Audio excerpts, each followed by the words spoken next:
Hey everybody, welcome back. I am your host, Lundyn Brown, your Matamoros surgery guide. Thank you so much for joining me and welcome to my show for your newcomers.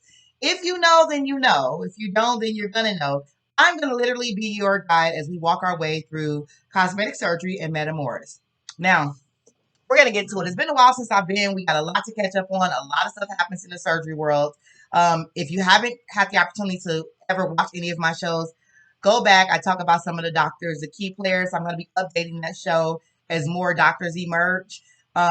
Keep in mind, there's a lot of doctors out there that do not actually have promos or coordinators. So there is a lot of doctors in Metamoris that I don't even talk about because it's possible I don't know about. But I'm going to talk about some of the key players that I do know about, or more some of the popular doctors.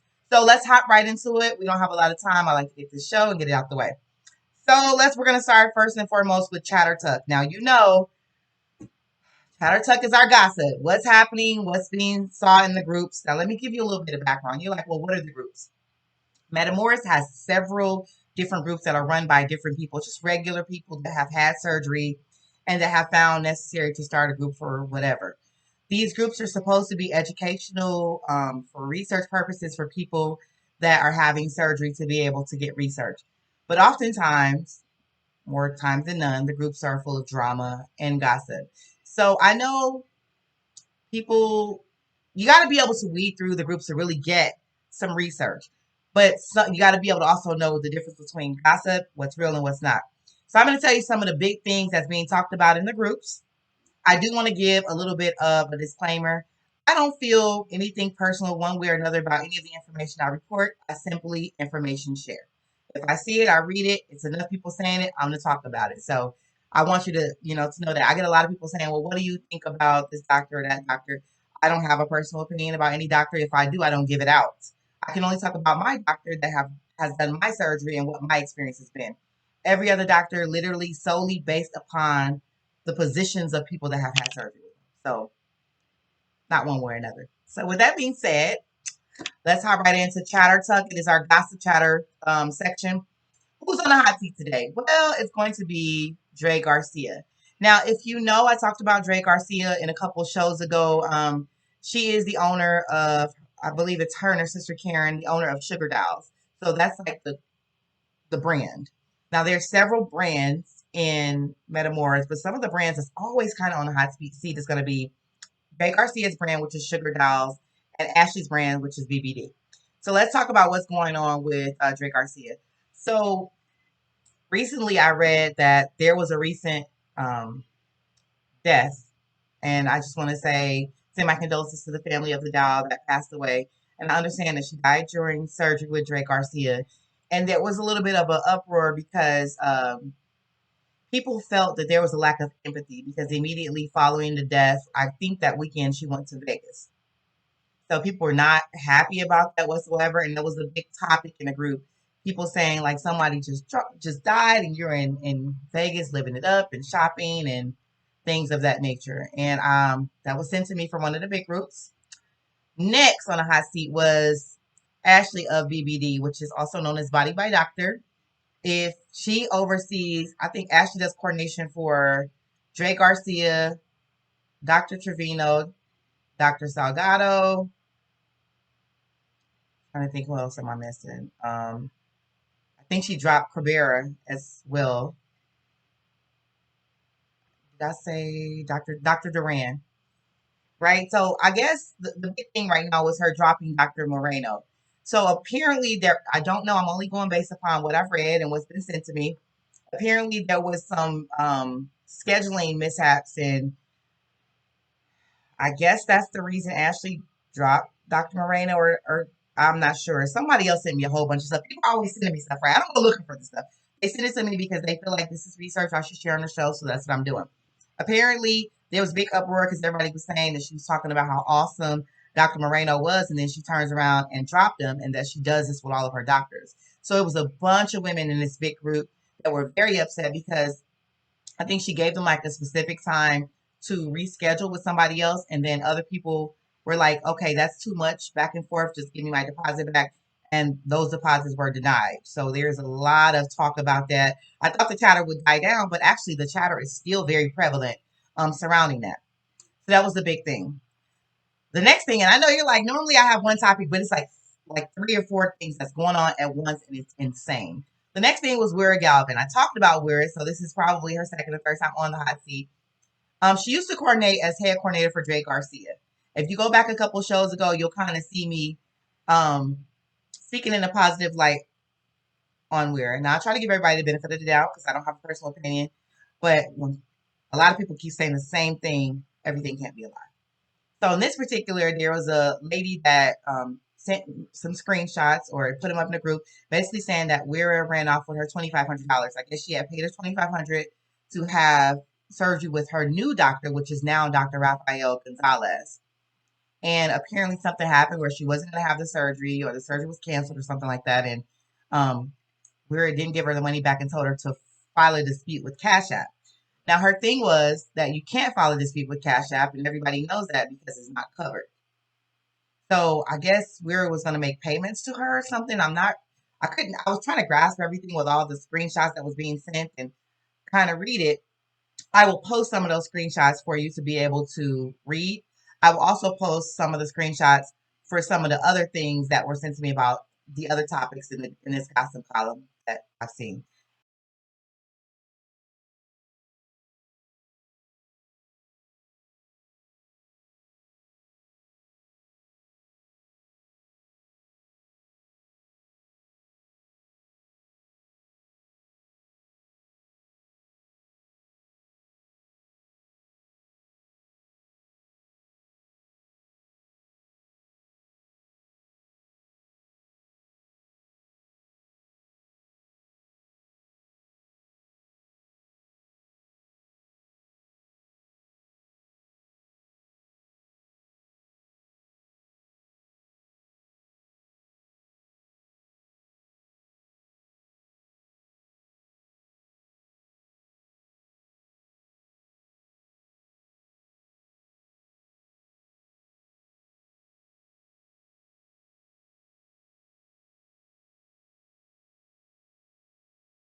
But basically, this lady is really upset, and she posted screenshots with, I guess we were saying that she was unhappy with the results of her own surgery from her own doctor that she coordinates for.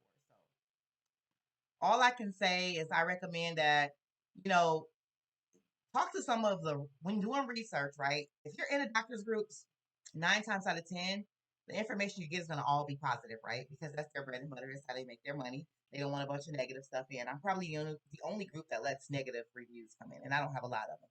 But I let people because I believe that's what research is.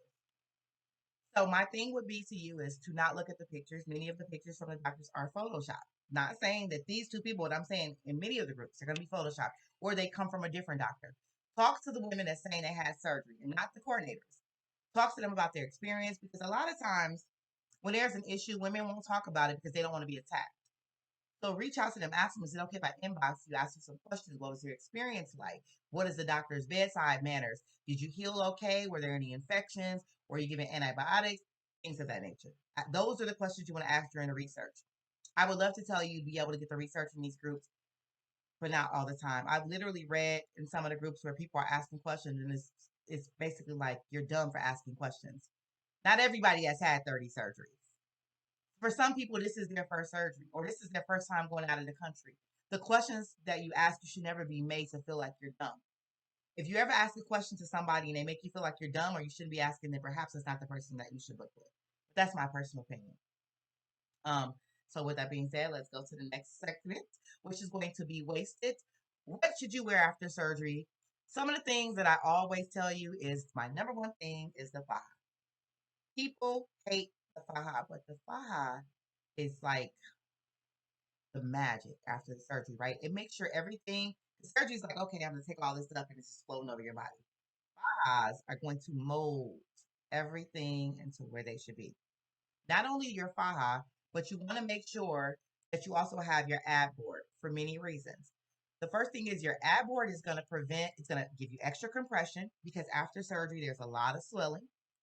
Not only is it going to give you extra compression, it's going to prevent you from getting creases in your skin. So in one of the big groups that I'm in, I saw that a lady, she had like a crease like right underneath the breastplate. And the minute I saw it, I knew it was a faja crease because how the fajas are made is they tuck underneath the breast area. There's like a little tight area, and then there's the faja, the rest of the faja, which is like the spandex. If you have the ab board, it keeps it smooth, so you never get that crease.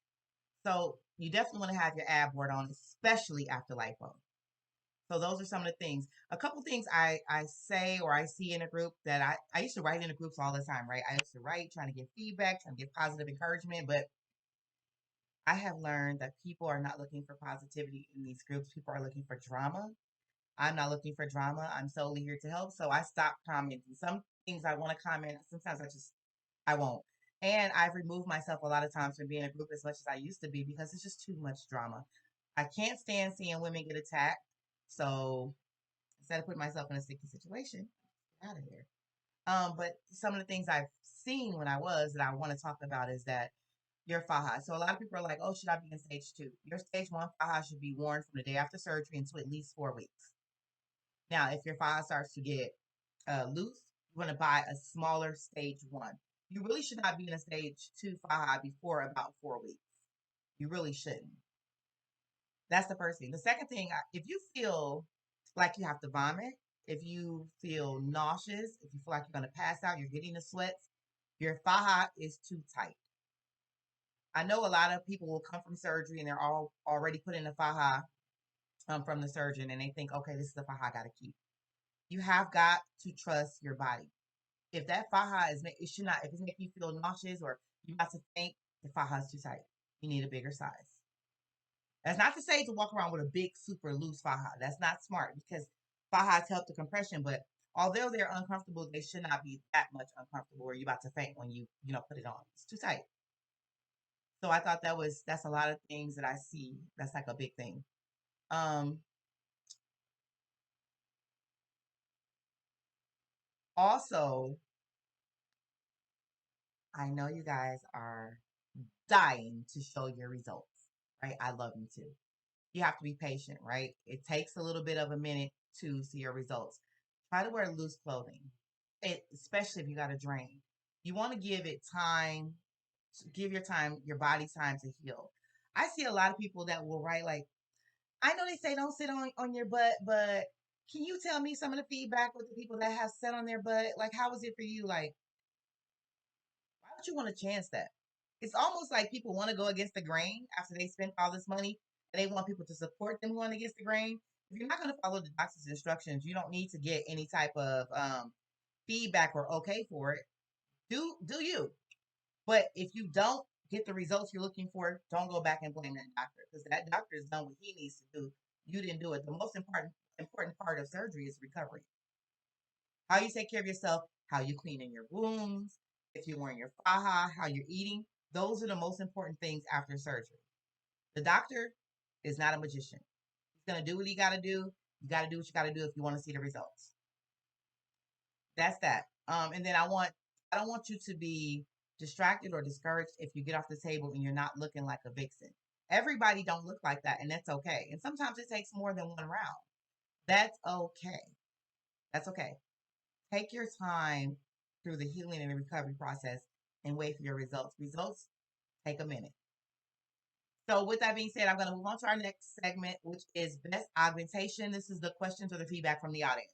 And I actually got some good questions that I want to answer for you. So one of the questions was, can you talk about what to expect immediately after surgery? I definitely can. Immediately when you wake up after surgery, you're probably going to wake up to paralyzation from the waist down, right? That's okay because many surgeons use the epidural to numb you. So when you wake up, it takes a minute for the epidural to wear off. Now, for me, I think that was the most uncomfortable part, right? Because after a little while, panic was starting to set in. Like I haven't got the feeling back in my legs. That was the first time. The second time I had surgery, I was more like, okay, I was expecting it. But mind you, your clothes are wet because you're in blood. So you might get some feeling back before you get the feeling to the bottom of your leg. So now it's kind of like uncomfortability because it's wet, it's bloody. They can't get you up to shower you until you have all of your feeling back on your leg. So it's like a mental preparation. So be mentally prepared for that. Don't panic. Um, Once the paralyzation wears off and the medication starts to wear down, you'll start to feel the tenderness or the soreness. But you spend the night in a hospital. So you have the surgery and you'll spend the night at the clinic and they'll be administering medication. So that should be able to help with the pain because once the epidural wears off, you do start to feel the tenderness or the soreness. And so be expecting and prepared to stay one night in the clinic. You do stay one night in Mexico, at least, if you're not staying in a Mexican or a recovery home that's in Matamoros. The next one was, don't expect immediate results. I kind of touched on that a little bit. Results typically show themselves in 4 to 6 months. That's okay. There's a lot of swelling. By then, the swelling will begin to subside. You've been wearing your faja, your body starts to take form a little bit.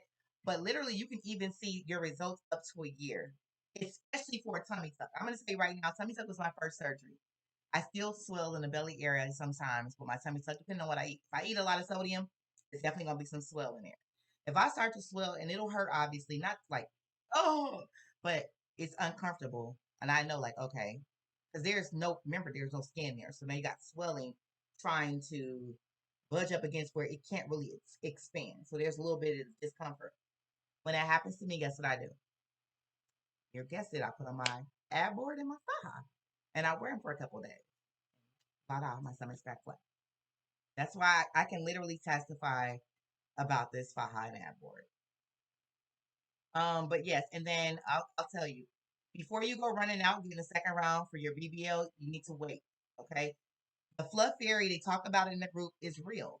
When you first get off the table after BBL, you may not see your results and like, oh, it didn't work. I don't have anything. Or even over the healing process, I've heard people say, my it looked big, but now it's getting smaller.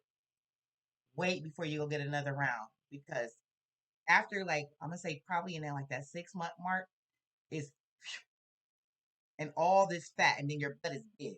And if you've gotten 2 rounds, all of that is going to happen. 2 rounds in that time before you let it fluff out. So your butt may end up bigger than what you actually wanted. So just give that butt time. Give it time. And if you got your faja after your BBL and your lipo, it'll push all that little fat where it needs to go. Give it time. I promise you. And it's going to be hard. There's some days you're just going to want to, you might not like your body or nothing, but I promise you, give it time. Everything will work out. And then, what you should bring. Okay. Can I talk about what you should bring? That's a good thing. What you should bring will depend on where you're staying. So if you're staying at a recovery home, you want to ask the recovery home, what do you offer? Or what should I pack? They may have a what to pack list. If you stay at my recovery home, Exquisite Doll House, we give you a what to pack list. I always say you pack light because we offer a lot and I don't even list most of them, but the essentials that you need for Exquisite would be your hygiene products, your BBL pillow if you get a BBL because you want to have that to travel home with. We have pillows in the house to use during your stay. Any type of vitamins you're taking, and your surgery money, an extra faja because we're gonna wash that faja. We want to keep you in the faja, but ask. If you're staying at a hotel, you probably need everything because 9 times out of 10, a hotel's not gonna have it. So you want to make sure those things. Comfortable clothing, things you can easily slip in and out. You just had a surgery, so sometimes especially with a tummy tuck, lifting your arms can be a struggle. So you want to have something that you can put over your arm right there. I think the biggest mistake that I see people doing is saying, I don't want to stay at a recovery home and they're traveling alone. Do not try to stay in a hotel or an Airbnb and you're traveling alone and you're having tummy tuck or a mommy makeover or something like that. Yes, you can hire a private nurse, but they only stay with you a few hours. What's going to happen when you need to get up in the middle of the night? You cannot lift from the abdomen with a tummy tuck. So then you're stuck without help. So I'm just saying, make the smart decision. I know a lot of people are like, well, I want privacy. Okay, get a private room. They're like, well, I don't want to stay in another house. Okay, this is just a recommendation. I always try to tell people what to expect before it happens. If you're coming alone, you definitely need a recovery house. Even if you're with a companion, I recommend a recovery house if your companion hasn't had surgery before. Because they essentially need to learn how to take care of you. It's not normal like you're getting a cold or something, you're getting surgery. how do you clean your wounds, how to put your dressing on, how to get you up. A lot of times I'll see the companion through that'll come into Exquisite, and they'll be trying to help their person up, and they're pulling them from the arm trying to help them up, and this person had a tummy tuck. I know better than that. That's the beginning of, if you rip a little part of your incision, it's going to start skin necrosis with a tummy tuck. If you're sitting straight up, it's going to cut off the flow and start skin necrosis. So things like that. You got to be reclined. Those are things that people don't just have natural knowledge of, right? So that's just the thought process. But I mean, it's up to you. If you do think a hotel or Airbnb is best for you, make sure you got somebody to help you. So that's that. How many days are recommended to stay afterwards? Okay. So my recommendation is that all stays should exceed 48 hours. I saw another crazy thing in a group. A lot of people are like, "Oh, I flew back the next day." That's, to me, I hear like, "Oh, I played Russian roulette and it didn't kill me, so it probably won't kill you." Blood clots are serious. They are serious. It is a thing. It is not fake, and it is fatal. If you can stay at least 48 hours to minimize the risk of, now mind you, it's always a risk of a blood clot when you're flying after surgery. But if you can at least stay 48 hours, it's going to make that even more minimal. Just because somebody else did it, I just don't recommend it. I see people like, "Oh, I had a tummy tuck. I flew home the same day I was fine. You're lucky you're not dead." It's a big deal. Like, that's how serious it is. I'm not even exaggerating. Ask your surgeon. It is a big deal. That's not something that you should be playing with. Like, "Oh, I was fine." Like, okay, you're lucky you're not dead. Seriously. I would say for lipo, 3 days at a minimum. Lipo, the worst parts comes later. The healing process, prepare mentally, because lipo, the healing process is egregious. It's like, and I'm just gonna be honest with you. It's not anything that you can't handle, but you have to be mentally set for that because it's a long healing process. It's like literally 4 to 8 weeks to heal from lipo. You're not bleeding or anything, but just healing. Like, getting up is like a sticker. It's like you're being peeling up every time because you're stiffing every time you're still. So keep that. You're sore to the touch. So it's like something that, you can get a little scratch. A couple of days later, it's fixed. You're over with. Lipo is not like that. Lipo, they're like stabbing you thousands of times, removing fat. So the body takes longer. The skin is tender to the touch. You don't even want to be touched. Then you got massages. You got to get your lymphatic massages. Mentally prepare for lipo. That's all I'm going to say. Um, BBL, 3 to 5 days, definitely recommend it. BBL is one of the surgeries that I always, always hear is a pretty painful after the healing process.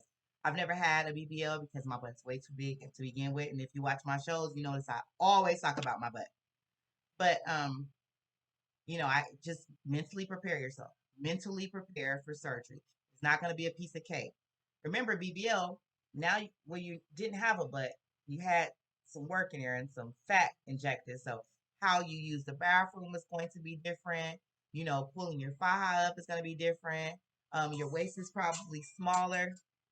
So now you got a small waist, big butt. So your clothing is fitting different. So mentally prepare. Tummy tuck, 5 to 7 days at a minimum.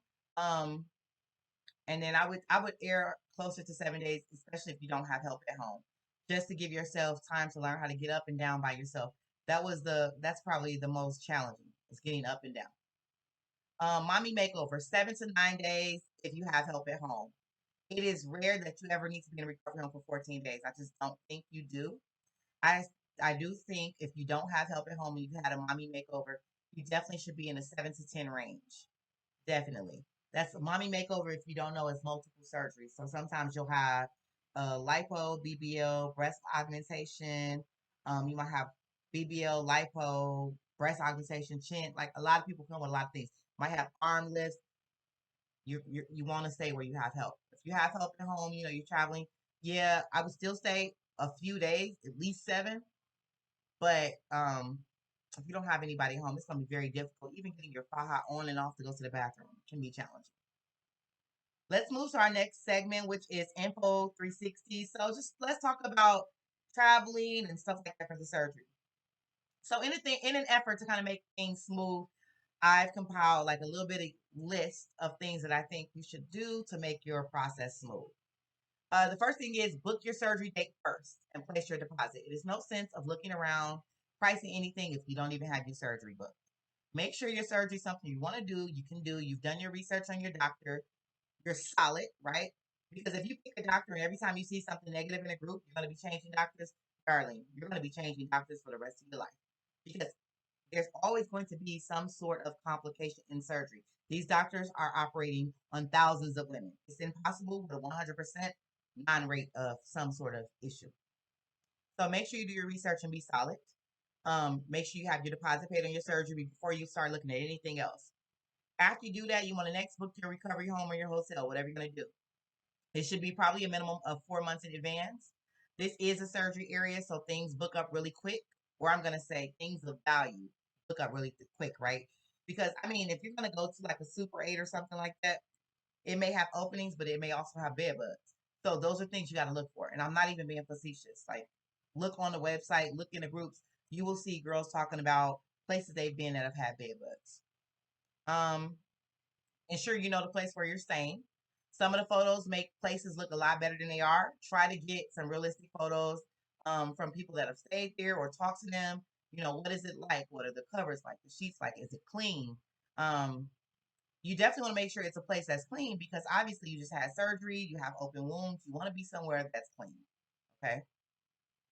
Then book your plane ticket. Book your plane ticket. There's two different airports you can fly into. You can fly directly into Brownsville, which is Texas, where you stay. Well, I guess I can't say that because some people actually stay in Matamoros. But if you're deciding to even do that, you still want to fly into Texas. You're going to fly into Brownsville or Harlingen. So the airport codes are either BRO for Brownsville or HRL for Harlingen. You're going to fly into there. Um, and then you're going to transport to wherever you're going to be staying. So let's real quick talk about flying in. You're going to want to fly in at least the day before, at a minimum. Do not try to fly in the day of your surgery. Matamoros is the Gulf of Mexico, essentially. So if there's bad weather, 9 times out of 10, they're going to cancel flights. They cancel flights all the time. I'm not even kidding you. So make sure you at least have a flight the day before, at a minimum. Don't try to come in the same day. Also, book your airport transportation or ask people their experience with Uber and Lyft. So it's a lot smaller in Brownsville and the wait time can be really excessive with Uber. Now, when I come in, I used to Uber. I now have a driver, but I used to Uber and I just waited longer, but I'm a patient person. But it's not like, I mean, you know, like regular Uber where you call or you order Uber on your phone in 5 minutes. No, sometimes you can't even get an Uber for like 20 minutes. There are taxi cabs out there though that you can take a taxi cab, but 9 times out of 10 they probably don't speak English. And the other thing is they probably not probably they usually don't take credit cards. Sometimes you might find one every, but most of them they won't cash. So if you're gonna take a taxi cab, bring cash. I've never heard of anybody running off with anybody in a taxi cab. They're still in the States, so there's that. Let's see. When it's time for your surgery, make sure your surgery money is in cash. A lot of people will try to think they're going to get their surgery money. They'll come, think they're going to get their surgery money the day of surgery. No. Surgery is almost always scheduled at the brink of dawn. So it's like you got to be at the clinic at 7 o'clock, 6 o'clock in the morning, 5 o'clock in the morning. The banks aren't even open. They're only open till 9. You cannot take that much money out of the ATM. It's very hard. Bring your money in cash. There's things on Amazon that you can buy to transport your money safely if you're worried about that. I've come down there with 10, 12, $14,000 and I was fine. So there is that. The clinics do not take cards for surgery. And so you just want to make sure you have that. I've had people miss out on their surgery because they didn't have the cash. They couldn't get cash in time. And mind you, if it's a day where everybody showed up, they're not going to let you get surgery late. They're going to make you reschedule. So now you've paid to fly down there, paid for your home or your hotel, wherever you're going to be staying, and now your surgery's canceled. And it's just a waste of time and money. So don't come unprepared. And then book your wheelchair through your airline for your return flight. It's going to be so much easier trying to walk because after surgery, walking a long distance is just not, trust me, it's not easy. So they'll meet you at the counter. They will transport you from the counter to the gate, help you onto the plane. And then if you got a layover, they'll come and get you. Or even if you don't, There'll be a wheelchair waiting for you when you get off the plane. That'll take you to get your bags or wherever. It's easy. If you can afford to, fly first class home. It's more space there, just more of comfort. But if you can't, try to get an aisle seat so you can get up as you may need to and walk. Uh, and I think that's all I have. But those are some of the things that I thought would help make it smooth for you in traveling. If you think or you think about anything else, or if I think about anything else, I'll bring it in the next show. If you have any questions, you can reach out to me, DM them, email them, inbox them, however you got to get to them. And in the next show, I'll try to answer. I want to make sure that this process is as smooth as can be. Last but not least, Brazilian business lists. If you own a small business or some type of advertisement that can help post out for surgery, even if it's what I do, except recovered homes, feel free to reach out to me and I can get it advertised for you. But since I have nobody that's censoring me, then I'm going to advertise myself. Of course, you guys know I'm the owner and founder of Exquisite Doll House, Texas. I'll put the information there for you. And then also I have Wasted Goddess, which is my faja post-op collection. I have the bomb fajas. I have ad boards. I have leggings. And pretty soon I am going to be adding to my collection. So stay tuned for that. It has been a pleasure. Thank you guys so much for joining me on Let's Chat with Lundyn, and I will see you all.